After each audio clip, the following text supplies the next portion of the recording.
एक गधा और एक बूढ़े आदमी की कहानी। एक जंगल की राह से एक जौहरी गुजर रहा था। देखा उसने राह में एक कुम्हार अपने गधे के गले में एक बड़ा हीरा बांध कर चला आ रहा है। चकित हुआ ये देखकर कि ये कितना मूर्ख है। क्या इसे पता नहीं है कि ये लाखों का हीरा है और गधे के गले में सजाने के लिए बांध रखा है? पूछा उसने कुम्हार से, सुनो, ये पत्थर जो तुम गधे के गले में बांधे हो, इसके कितने पैसे लोगे? कुम्हार ने कहा, महाराज, इसके क्या दाम, पर चलो आप इसके 8 आने दे दो। हमने तो ऐसे ही बांध दिया था कि गड्ढे का गला सूना न लगे।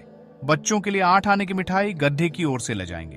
बच्चे भी खुश हो जाएंगे और शायद गधा भी कि उसके गले का बोझ कम हो गया है। पर जौहरी तो जौहरी ही था, पक्का बनिया। उसे लोभ पकड़ गया। उसने कहा, 8 आने तो थोड़े ज्यादा हैं, तू इसके 4 आने ले ले। कुम्हार भी थोड़ा झक्की था। वह जिद पकड़ गया कि नहीं देने हो तो 8 आने दो, नहीं देने हैं तो कम से कम 6 आने तो दे ही दो, नहीं तो हम नहीं बेचेंगे। जौहरी ने कहा, पत्थर ही तो है, 4 आने कोई कम तो नहीं। उसने सोचा थोड़ी दूर चलने पर आवाज दे देगा।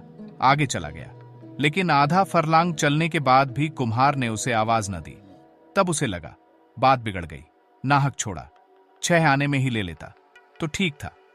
जौहरी वापस लौट कर आया, लेकिन तब तक बाजी हाथ से जा चुकी थी।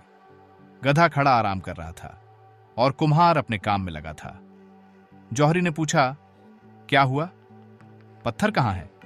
कुम्हार ने हंसते हुए कहा, महाराज, 1 रुपया मिला है उस पत्थर का। पूरा 8 आने का फायदा हुआ है। आपको 6 आने में बेच देता तो कितना घाटा होता। और अपने काम में लग गया। पर जौहरी के तो माथे पर पसीना आ गया। उसका तो दिल बैठा जा रहा था सोच सोचकर, हाय, लाखों का हीरा यूं मेरी नादानी की वजह से हाथ से चला गया। उसने कुम्हार से कहा, मूर्ख, तू बिल्कुल गधे का गधा हीरा जानता है। उसकी कीमत कितनी है? वह लाखों का था और तूने 1 रुपये में बेच दिया। मानो बहुत बड़ा खजाना तेरे हाथ लग गया। उस कुम्हार ने कहा, हुजूर, मैं अगर गधा ना होता तो क्या इतना कीमती पत्थर गधे के गले में बांधकर घूमता?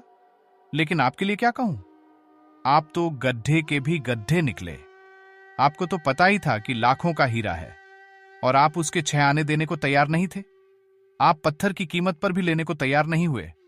यदि इंसान को कोई वस्तु आधे दाम में भी मिले तो भी वो उसके लिए मोलभाव जरूर करेगा, क्योंकि लालच हर इंसान के दिल में होता है। कहते हैं ना, चोर चोरी से जाए, हेरा फेरी से न जाए। जौहरी ने अपने लालच के कारण अच्छा सौदा गंवा दिया। धर्म का जिसे पता है उसका जीवन अगर रूपांतरित न हो तो उस जौहरी की भांति गधा है। जिन्हें पता नहीं है वे क्षमा के योग्य हैं, लेकिन जिन्हें पता है उनको